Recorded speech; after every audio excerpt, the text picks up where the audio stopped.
other major headline on this Friday night, we have learned from the Pentagon now that the first of 3,000 U.S. troops heading to Kabul to help get American personnel safely out of the embassy are now arriving there. The Taliban, meanwhile, gaining more ground.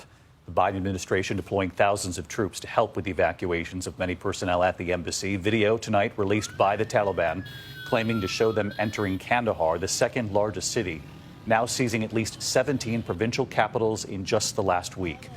We have also learned tonight that Americans at the U.S. Embassy have been told to destroy sensitive materials on site. And the Pentagon was pressed today on why they're not calling this a combat mission. You'll hear how they answered. Here's our senior foreign correspondent, Ian Pannell, tonight. Tonight, with the Taliban swiftly closing in on Kabul, the first of 3,000 American troops are now there.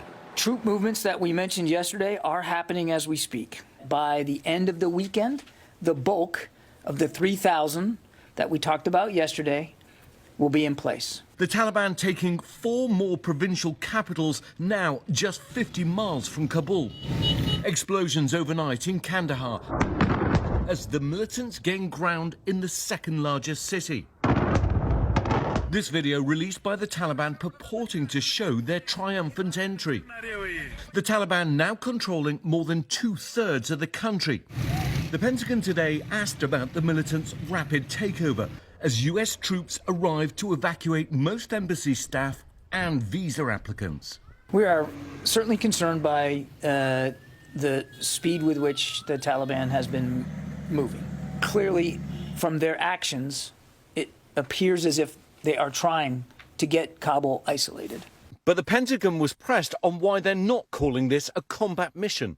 These soldiers and Marines that are fully kitted out, putting on night vision goggles, landing in Kabul, taking positions at the airport, they're going to a combat zone, are they not?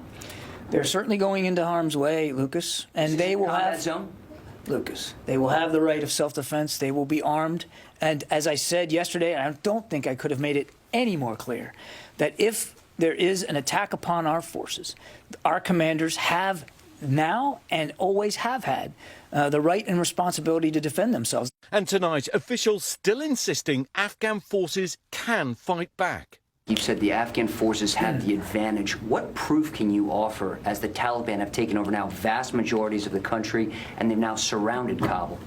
That the Taliban have moved with the speed with which they have, and that the resistance that they have faced has been insufficient to stop those, to check those advances, does not mean, Lucas, that the advantages aren't still there.